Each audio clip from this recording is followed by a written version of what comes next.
नमस्कार, आप सभी का स्वागत है IND 24 के खास कार्यक्रम द वीक ऑफ शो में। मैं प्रशंसा हाजिर हूं आपके लिए इस हफ्ते के सारे सियासी ड्रामों की फिल्म लेकर। तो देर किस बात की, रंगमंच से पर्दा उठाते और दिखाते हैं आपको इस हफ्ते की प्रमुख सियासी हलचलें।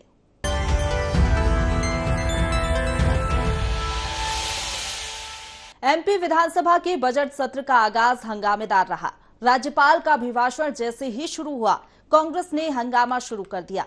राज्यपाल ने अभिभाषण में सरकार की उपलब्धियां गिनाई तो कांग्रेस इस पर बिफर गई। वहीं विपक्ष के हंगामे पर संसदीय कार्य मंत्री डॉक्टर नरोत्तम मिश्रा ने जवाब देते हुए कहा कि राज्यपाल का उद्बोधन सरकार का आईना होता है। लेकिन विपक्ष कहां चुप रहने वाला था। सदन के बाहर भी खूब सियासी ड्रामा देखने को मिला। कांग्रेस विधायक जीतू पटवारी ने मोर्चा खोला और विधानसभा में ही हल लेकर जा पहुंचे। सियासत यही नहीं थमी। डिजिटल बजट को नेता प्रतिपक्ष डॉक्टर गोविंद सिंह ने तानाशाही बताया। देखिए रिपोर्ट। आवासीय भू अधिकार योजना एवं मुख्यमंत्री नगरीय भू अधिकार योजना के माध्यम से प्रदेश में एक नई सामाजिक क्रांति की शुरुआत हुई है। 56,70,000 से अधिक ग्रामीण परिवारों को घरों तक नल का शुद्ध जल पहुंचाया जा चुका है। माननीय राष्ट्रपति महोदया के कर कमलों से प्रदेश की धरती पर पैसा नियम 2022 लागू हो गए। MP विधानसभा के बजट सत्र की शुरुआत हो गई है, लेकिन जैसा अंदेशा था ठीक वैसा ही नजारा सदन में देखने को मिला। राज्यपाल ने अभिभाषण में सरकार के काम का लेखा जोखा सामने रखा। जैसे ही अभिभाषण में राज्यपाल ने सरकार की उपलब्धियों को गिनाना शुरू किया, वैसे ही सदन में विपक्ष ने जोरदार हंगामा कर दिया।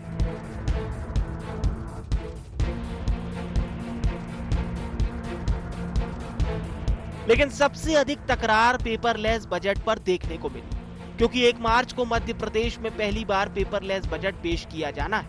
वहीं राज्यपाल के अभिभाषण पर संसदीय कार्य मंत्री डॉक्टर नरोत्तम मिश्रा ने कहा कि राज्यपाल का उद्बोधन सरकार का आईना होता है। इसके अलावा विपक्ष के डिजिटल बजट के विरोध पर कहा कि विरोध करने की आवश्यकता नहीं है, हिंदी में पढ़ा जाएगा। अगर कोई सुझाव है तो नेता प्रतिपक्ष दे। महामहिम का उद्बोधन सरकार का आईना होता है, प्रतिबिंब होता है, और इस सभी ने ध्यानपूर्वक सुना है।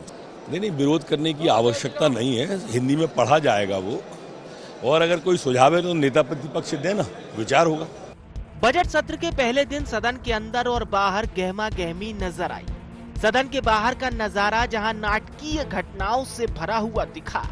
कांग्रेस विधायक जीतू पटवारी और कुणाल चौधरी विधानसभा में हल लेकर पहुंचे। वहीं राज्यपाल के अभिभाषण पर भी विपक्ष असंतुष्ट नजर आया।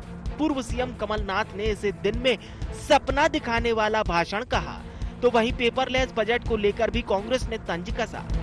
नेता प्रतिपक्ष डॉक्टर गोविंद सिंह ने डिजिटल बजट पेश करने को तानाशाही बताया।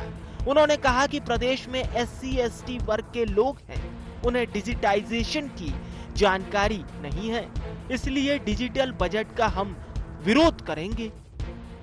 सब धोखेबाज, मैंने कहा धोखेबाज भाषण का दिन में स्वप्न दिखाने का भाषण था। पर दुख की बात है कि आज राज्यपाल से भी झूठ बुलवा दिया। मध्य प्रदेश में अधिकांश अनुसूचित जाति, जनजाति, गरीब, पिछड़े तबके के लोग हैं। अभी इनको पूरा डिजिटल और ये बजट की हमें पूरी जानकारी नहीं है। जबरदस्ती तानाशाही तरीके से लिखित पेपर न देकर डिजिटल बजट देना, मैं इसका विरोध करूंगा। मध्य प्रदेश में साल के आखिर में विधानसभा चुनाव है। ऐसे में बजट के आगाज में ही पेपरलेस बजट पर सियासी पारा हाई हो चला है। इसलिए बजट सत्र के हंगामेदार होने के कयास अभी से लगाए जा रहे हैं। जहां कांग्रेस आर पार की लड़ाई के मूड में है, तो दूसरी ओर सत्ता पक्ष भी विपक्ष के हर मुद्दों का जवाब देने की तैयारी में है। अब सवाल यह है कि सवालों की लड़ाई में कौन किस पर कितना भारी पड़ता है। Bureau report IND 24। Madhya Pradesh विधानसभा के बजट से पहले पटल पर मध्य प्रदेश की आर्थिक सेहत रखी गई, यानी कि आर्थिक सर्वेक्षण रिपोर्ट, जिसमें दावा किया गया कि मध्य प्रदेश की आर्थिक स्थिति मजबूत हुई है। रिपोर्ट में बताया गया कि पिछले वर्ष आर्थिक समृद्धि में मध्य प्रदेश देश के अग्रणी राज्यों में शामिल रहा। साथ ही जीएसडीपी में 16.43% की वृद्धि दर हासिल की गई। वहीं कांग्रेस ने आर्थिक सर्वेक्षण को झूठ का पुलिंदा बताया। आइए एक नजर डालते हैं एमपी की आर्थिक सर्वेक्षण रिपोर्ट पर। मध्य प्रदेश विधानसभा के बजट सत्र का दूसरा दिन भी हंगामेदार रहा। बजट से पहले विधानसभा पटल पर आर्थिक सर्वेक्षण की रिपोर्ट पेश की गई। मध्य प्रदेश के वित्त मंत्री जगदीश देवड़ा ने आर्थिक सर्वेक्षण पेश किया और दावा किया गया कि पिछले वर्ष आर्थिक समृद्धि में मध्य प्रदेश देश के अग्रणी राज्यों में शामिल रहा और जीएसडीपी में 16.43% की वृद्धि दर हासिल की। तो आइए एक नजर डालते हैं मध्य प्रदेश के आर्थिक सर्वेक्षण के मुख्य बिंदुओं पर। एमपी की जीएसडीपी 16.43%। 2022-23 में ऋण और जीएसडीपी का अनुपात 22.6% हुआ। औद्योगिक विकास दर 2022-23 में 24% हुई। किसान को ऋण 23%, एमएसएमई को ऋण 30.2% हुआ।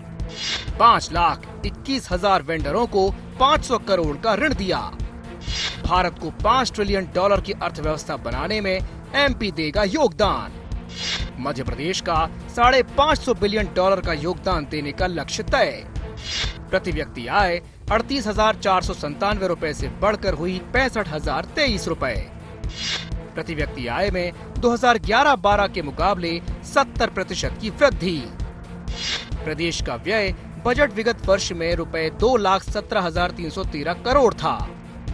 2023 में 14% बढ़कर 2,47,715 करोड़ हुआ।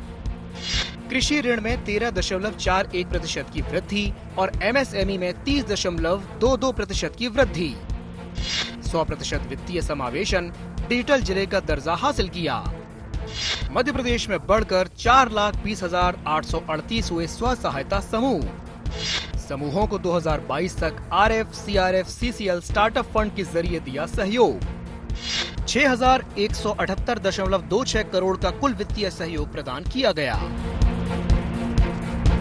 इधर सीएम शिवराज सिंह चौहान ने कहा कि आज एमपी का आर्थिक सर्वेक्षण आया है। मुझे प्रसन्नता है कि आर्थिक सर्वेक्षण में जो तथ्य आए हैं वो सिद्ध करते हैं कि एमपी की आर्थिक स्थिति मजबूत हुई है। कि आर्थिक सर्वेक्षण में जो तथ्य आए हैं वो ये सिद्ध करते हैं कि मध्य प्रदेश का फाइनेंशियल मैनेजमेंट बहुत अच्छा है, आर्थिक स्थिति मजबूत है। मुझे कहते हुए गर्व है कि 2022-23 में मध्य प्रदेश की आर्थिक विकास दर में जो वृद्धि हुई है वो है 16.43%। ये अपने आप में ये सिद्ध करता है कि मध्य प्रदेश आर्थिक दृष्टि से भी तेजी से आगे बढ़ रहा है। ये पर कैपिटा इनकम जो बढ़ रही है वो ये सिद्ध करती है कि लोगों के पास लगातार आय के साधन बढ़ रहे हैं। अगर आप राजस्व संग्रहण की बढ़ती हुई गति को देखेंगे तो हमने लगातार राज्य का करों का संग्रह भी बढ़ाया है और इसलिए मध्य प्रदेश की आर्थिक स्थिति बहुत मजबूत है, ये आर्थिक सर्वेक्षण बताता है। इधर आर्थिक सर्वेक्षण पर विपक्ष असंतुष्ट नजर आया। पूर्व वित्त मंत्री तरुण भनोट ने आर्थिक सर्वेक्षण को झूठ का पुलिंदा बताया। कहा कि जनता से पूछिए, आय बढ़ गई तो फिर क्यों परेशान हैं? आर्थिक सर्वेक्षण झूठ का पुलिंदा। सरकार मध्य प्रदेश के आम व्यक्ति को जो परेशान है, पीड़ित है, बेरोजगारी से, महंगाई से, उसके जख्मों पे नमक डाल रही है, कहते हुए कि मध्य प्रदेश में आम व्यक्ति की आय प्रति व्यक्ति बढ़कर 1,40,000 रुपया हो गई। पूछिए जनता से जाकर, अगर आय बढ़ गई तो क्यों परेशान है? अब सबकी नजरें बुधवार को पेश होने वाले बजट पर टिकी हैं। नजर इस बात पर रहेगी कि चुनावी साल में मिडिल क्लास को साधने के लिए क्या सरकार कोई बड़ा ऐलान करेगी, तो वहीं युवाओं, महिलाओं और सर्वहारा वर्ग को साधने के लिए सरकार क्या राहत देती है, इस पर भी नजरें बनी रहेंगी, क्योंकि सरकार की कोशिश इसी बजट से जनता के मन में अपनी छवि को दुरुस्त करने की होगी। Bureau report, IND 24। Madhya Pradesh में विधानसभा चुनाव करीब है। इससे पहले शिवराज सरकार का आखिरी बजट पेश हुआ। वित्त मंत्री जगदीश देवड़ा ने 2023-24 का लगभग 3,14,025 करोड़ का पहला ई बजट पेश किया। बजट के जरिए सरकार ने हर वर्ग को साधने की कोशिश की। खासकर लाडली लक्ष्मी योजना सरकार का मास्टर स्ट्रोक रही। इतना ही नहीं, सरकार ने कोई नया कर लगाने का भी रिस्क न लेकर आम जनता को बड़ी राहत दी। इधर सीएम शिवराज सिंह चौहान ने बजट को अद्भुत बताया, तो वहीं संसदीय कार्य मंत्री डॉक्टर नरोत्तम मिश्रा ने कहा कि ये राम राज्य की कल्पना को बताने वाला बजट है। तो वहीं विपक्ष ने इसे चुनावी बजट बताते हुए निराशाजनक करार दिया। बजट में क्या रहा खास, देखिए रिपोर्ट।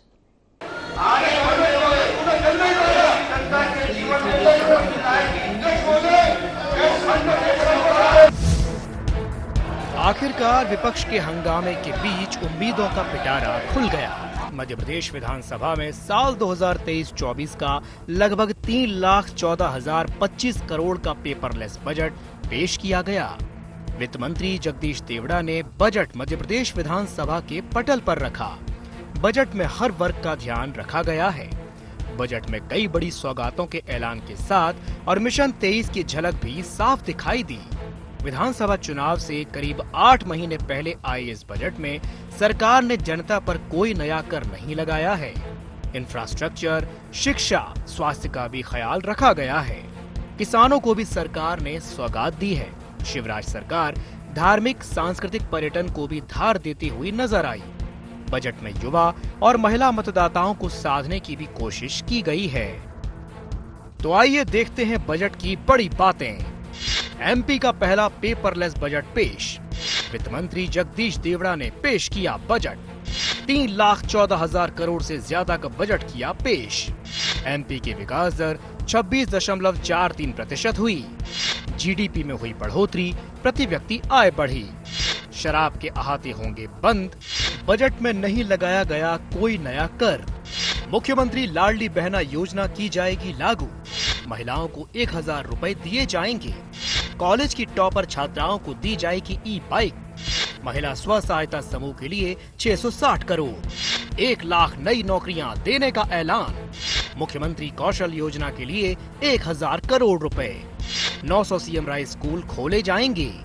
6 इंजीनियरिंग कॉलेजों में हिंदी में पढ़ाई। खेल में उन्नति के लिए 738 करोड़ का प्रावधान।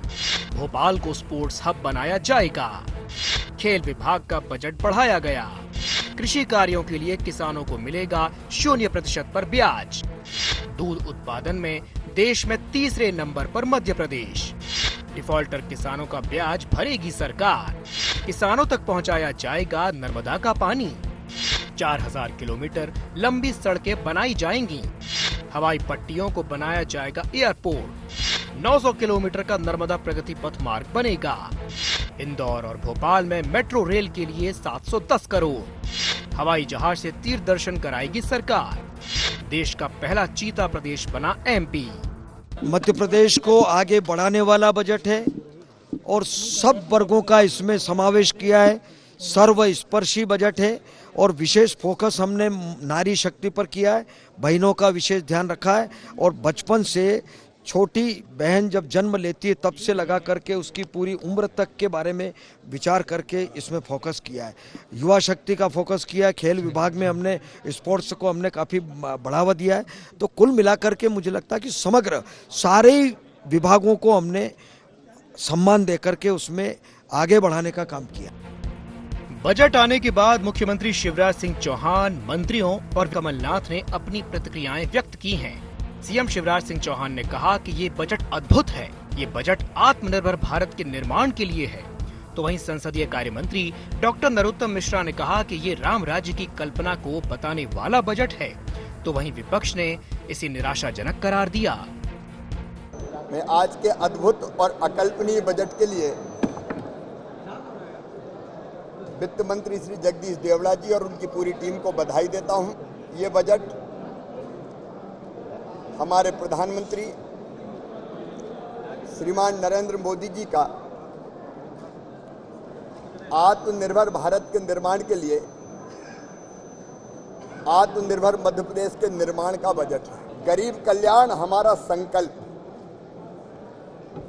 ये गरीब के कल्याण का बजट है, ये माँ बहन और बेटी के उत्थान का बजट है, ये किसानों की आय बढ़ाने का बजट है, ये अमृत काल में विकास और समृद्धि के अमृत की वर्षा का बजट। बजट ने राम राज्य की कल्पना को साकार किया है। बरसत हरसत सब लखें, करसत लखे न कोई, और तुलसी प्रजा स्वभाव से भूप भानु सो हो।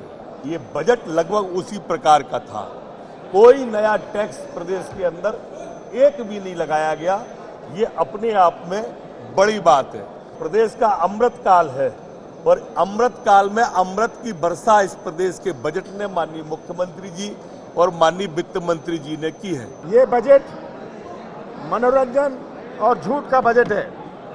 घोषणाबाद सरकार की घोषणाओं का स्मारक है। झूठी सरकार का झूठा बजट, कर्ज, कमीशन और सत्यानाश का बजट है। केवल चुनावी घोषणाओं, गुमराह और कलाकारी का बजट है। झूठी सरकार का झूठा बजट।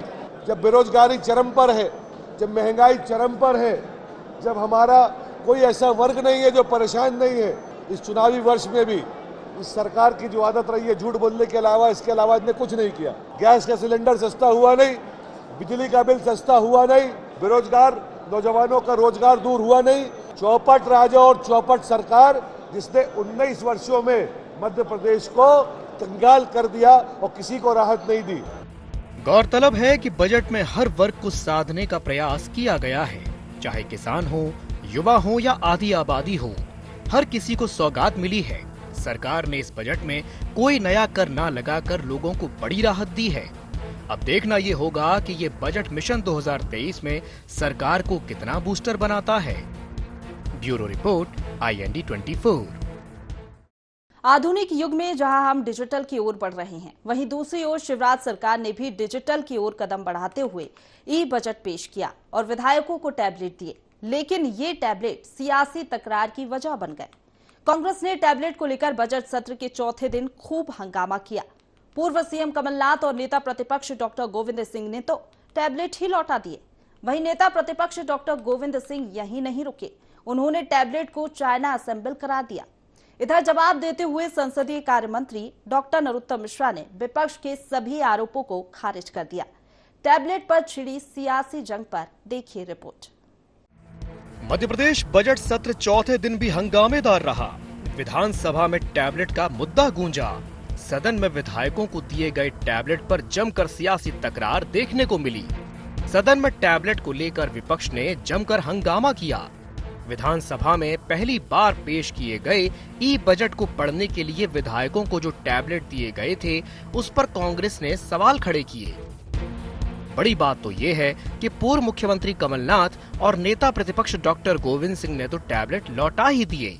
नेता प्रतिपक्ष डॉक्टर गोविंद सिंह ने कहा कि ये चाइना असेंबल्ड हैं। जिस चीन ने गलवान में हमारे सैनिकों की हत्या की, उसी चीन से असेंबल किए गए टैबलेट विधायकों को देने का मैं विरोध करता हूं। और आगे कहा कि चीन के आईपैड से हमारा डेटा चोरी हो सकता है। मेड इन चाइना था, मैंने कहा मैं इसे स्वीकार नहीं करता। ये पहले तो हमारे परंपरा के अनुसार नहीं है बजट को इस पे देना, और दूसरी मेड इन चाइना वाला वो जो टैबलेट था, हम क्यों करें जब हम बात कर रहे हैं, मोदी जी खुद ही कह रहे हैं, तो हम क्यों इसे स्वीकार करें। भारतीय जनता पार्टी कथनी करने में अंतर है, कहना कुछ करना कुछ। चीन वाले हमारी गोपनीय जानकारी का डाटा चोरी करते हैं। फटाखा चीन से आने वाले फटाखे पर प्रतिबंध लगाया है, नहीं बिकने दिया। और यहाँ कमीशन खोरी के चक्कर में सरकार के बैठे हुए अधिकारियों द्वारा चाइना से असेंबल टैबलेट मध्य प्रदेश के विधायकों को देना काम किया है। मैं इसका घोर विरोध करता हूँ। वहीं टैबलेट को लेकर गरमाई सियासत पर संसदीय कार्य मंत्री डॉक्टर नरोत्तम मिश्रा ने विपक्ष के सभी आरोपों को खारिज कर दिया। कहा कि विधायकों को एप्पल कंपनी के बने हुए टैबलेट दिए गए हैं। सवाल टैबलेट के ब्रांड पर होना चाहिए, कहां बना है इस पर सवाल नहीं होना चाहिए। कंपनी विश्व में अलग अलग जगह टैबलेट असेंबल कराती है। अब मेरे को उनकी समझ पर तरस ही आएगा। वो एप्पल का टैबलेट है। एप्पल की कंपनियां पूरे विश्व में अलग अलग जगह हैं। कहां से बनी सवाल ये है, ब्रांड क्या है सवाल ये होना चाहिए। एप्पल की ये देखो 1 लाख के आसपास कीमत है उसकी। समझो जरा बात को, और समझने के बाद कोई बात करो तो समझ में आती है। डिजिटल की ओर कदम बढ़ाते हुए सरकार ने इस बार ई बजट पेश किया, लेकिन विपक्ष को डिजिटल बजट रास नहीं आ रहा है। ऐसा इसलिए क्योंकि जिस टैबलेट में बजट देखना है उसे चीन का टैबलेट बताकर सरकार के इस नए नवाचार पर विपक्ष सरकार पर सवाल खड़े कर रहा है। अब देखना ये होगा कि टैबलेट की सियासत और कितना गर्माती है। Bureau report, IND 24। छत्तीसगढ़ विधानसभा का भी बजट सत्र कम हंगामेदार नहीं रहा। बजट सत्र के तीसरे दिन सरकार ने वर्ष 2022-23 का आर्थिक सर्वेक्षण पेश किया। इसमें देश की तुलना में कृषि, उद्योग, सेवा समेत सभी क्षेत्रों में विकास दर ज्यादा अनुमानित दिखाई गई। जहां एक ओर सत्ता पक्ष इससे गदगद है तो वहीं विपक्ष में बैठी बीजेपी ने आर्थिक सर्वेक्षण को ही खारिज कर दिया। देखिए रिपोर्ट। विधानसभा में पेश किए गए वर्ष 2022-23 के आर्थिक सर्वेक्षण में छत्तीसगढ़ की GSDP विकास दर 8% अनुमानित है, जो देश की GDP से 1% ज्यादा है। इसी तरह कृषि क्षेत्र की वृद्धि 5.93% अनुमानित है, जबकि देश की महज 3.45% है। तो वहीं उद्योग क्षेत्र की वृद्धि 7.83% अनुमानित है, जो देश की 4.11% से ज्यादा है।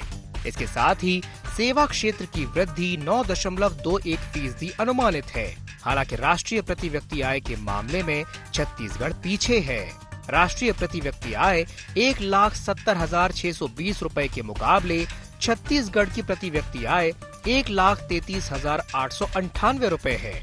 भूपेश कैबिनेट के मंत्री विकास दर में वृद्धि का श्रेय सरकार की योजनाओं को दे रहे हैं। विधानसभा बजट सत्र में छत्तीसगढ़ राज्य का आर्थिक सर्वेक्षण वर्ष 2021-22 पटल पर प्रस्तुत किया गया। इस प्रकाशन के प्रमुख बिंदु में राज्य का सकल घरेलू उत्पाद, छत्तीसगढ़ राज्य का GSDP स्थिर भाव पर वर्ष 2021-22 में विकास दर 8% होना अनुमानित है। छत्तीसगढ़ एवं भारत के GDP विकास दर स्थिर भाव आधार 2011-12 पर तुलनात्मक विवरण इस प्रकार है। वर्ष 2021-22 में छत्तीसगढ़ का विकास दर 8% एवं भारत सरकार का 7% है। छत्तीसगढ़ राज्य का GSDP प्रचलित भाव पर 2022-23 में इस वर्ष GSDP प्रचलित भाव विकास दर 12.60% होना अनुमानित है। तो वहीं विपक्ष विकास दर के इन आंकड़ों से इत्तेफाक नहीं रखता। विपक्ष इन आंकड़ों को खारिज कर रहा है। आर्थिक सर्वेक्षण जो प्रस्तुत हुआ है और उसको आप देखेंगे तो जिस प्रकार से उसमें भारत सरकार से तुलना की गई है और तुलना करके ये ग्रोथ बढ़ाने का जो दिया गया है कि ग्रोथ छत्तीसगढ़ का उससे ज्यादा है। मैं केवल वर्ष 2022-23 के मतलब इसमें आप देखेंगे जो प्रति व्यक्ति आय और प्रति व्यक्ति जब आय में आप देखेंगे तो आपको समझ में आ जाएगा कि प्रति व्यक्ति आय में जहां भारत सरकार का 13.7% और छत्तीसगढ़ का देखेंगे तो 10.93%। तो सारे जो आंकड़े इनके हैं वो ध्वस्त हो जाता है, क्योंकि कुल मिलाकर के जो प्रति व्यक्ति आय से ये सीधा हम तुलना कर सकते हैं कि भारत और छत्तीसगढ़ की क्या स्थिति है और अंतर कितनी है। आज भी भारत में ज्यादा है लेकिन छत्तीसगढ़ की कम है। तो ये जो दिखाने का जो प्रयास किया गया है ये केवल एक राजनीति है और राजनीति के अलावा मैं कह सकता हूं कि छत्तीसगढ़ आखिर इतने जब बता रहे तो विकास की दिशा में आगे क्यों नहीं जा रही है। कुल मिलाकर के आप प्रति व्यक्ति में देखेंगे तो मैं कहता हूं आज भी भारत का बेहतर है। बहरहाल प्रदेश में भूपेश सरकार अपनी किसान न्याय योजना में किसानों को फसल का अधिक दाम देकर गोधन न्याय योजना में औद्योगिक पार्क के माध्यम से रोजगार पैदा कर आर्थिक रूप से मजबूती देने का प्रयास कर रही है। अब देखना ये होगा कि अनुमानित विकास दर जमीनी स्तर पर कितनी खरी उतरती है। कैमरामैन मनीष हरपाल के साथ IND 24 के लिए रायपुर से निधि प्रसाद की रिपोर्ट। तो इसी के साथ द वीक ऑफ शो में फिलहाल इतना ही। अगले हफ्ते फिर हाजिर होंगे नई सियासी हलचलों के साथ।